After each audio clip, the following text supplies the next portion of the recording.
Hello, I'm Sean, I'm Sade. and we're discussing Black history and Black excellence, more particularly the impact that Black artists have had on music. There's no better place to start than Chuck Berry. The king of rock and roll. Singer, songwriter, and guitarist. He Yeah. pioneered the rock and roll. Yeah, I mean, the way he played guitar is something that inspired artists all around the world, even in England. They said that he was the first one to play the guitar the way he did because of the way that his hands were. He had big hands, and he would be able to play the guitar and wrap his hands around the guitar, and nobody could figure out why he had this sound that he had. Well, what's your favorite song by him? I don't have a favorite song by Chuck Berry. However, I am still inspired that he was a trailblazer in the rock and roll. So, Yeah. You didn't like my ding-a-ling? I thought it was hilarious. Okay. He was very funny. Yeah. For me personally, once Johnny Be Good comes on, there's a sort of metaphorical, maybe metaphysical thing that happens where I lose all control of my hips, and they have a mind of their own, and they start moving. So they say that at his concerts that people would dance, and there used to be a line that separated the black and the white children. And once that he would start singing and doing whatever he does, that line would just disappear and they would be integrated. So I think you're the only one that don't like that when you hear his music and dance. Everybody does. Yeah, that's right. Yeah, I heard that too. Yeah. Yeah, they had, at first, the clubs and the radio stations, they didn't even know he was black, and when he would arrive for his gigs, they wouldn't let him in. So, and what's funny, they had a documentary on him, and they were at the Fox Theater, and he wasn't allowed to get in when he was a kid, but as an adult, they did his tribute ceremony there. So I felt that was kind of cool. Yeah, I mean, I guess when his career first started was around the time there a lot of people were having a transistor radio in their car, which wasn't really that big before, and so a lot of white teenagers were hearing, Chuck Berry for the first time, Muddy Waters, and then they'd look at their parents and go, "Oh, what's with this divide?" So with the cars, and they would show the cars. Now we look at the celebrities today and the rappers and the rock stars. Everybody has the Rolls Royces, the Cadillacs, and all that could stem back to Chuck Berry. The women singing about body parts, of course, goes back to Chuck Berry. Yeah. The hopefully the artists of today don't have to worry about getting arrested for tax evasion like he did, though. Not only tax evasion, plagiarism. Did I say that right? Plagiarism? Plagiarism. That sounds right to me. Because he was so tired of being played that he learned the system so that he would be able to negotiate his own contracts.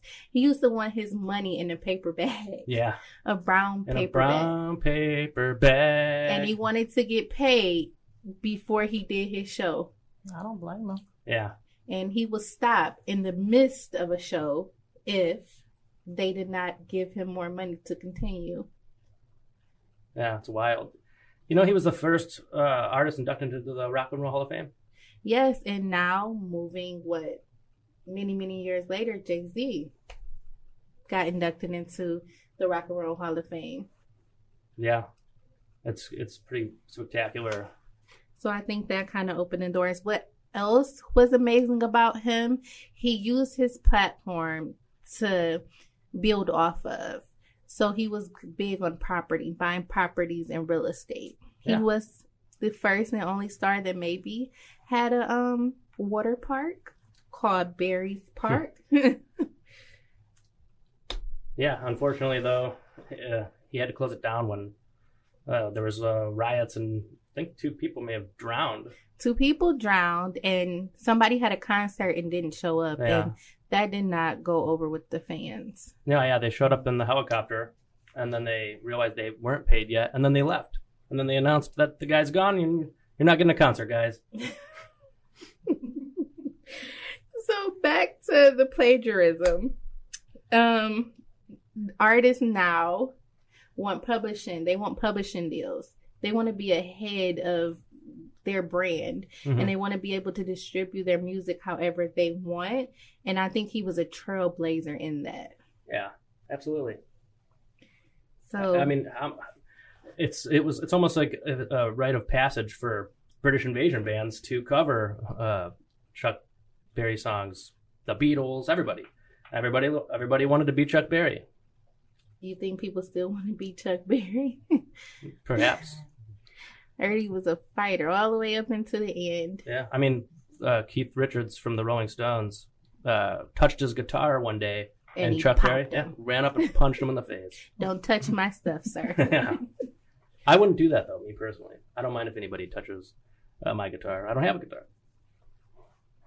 But yeah, he was a funny guy, too. I mean, my ding-a-ling, the way he would talk to the crowd at his shows kept them all involved, and I think that's another way that people are influenced today. A lot of people really focus on their stage presence and the way they perform. Yeah, and so a musician, or he had an interview, and he was asked, what would you tell upcoming musicians? And he told them, first major in math, then take a course on music, then right after, go into business. And I think that the artists now know that you cannot just be a talent. You are a business, and you need to be ahead of your business. Right. Yeah, you have to be your brand, and you have to protect it. So again, he's not only the founder of rock and roll, but the business aspect of these artists is being a part of their whole business, because again, artists are businesses now. Right, absolutely. Man, and he with the whole thing of getting the white kids and the black kids to tear down the barriers, both physically and metaphorically, he really changed.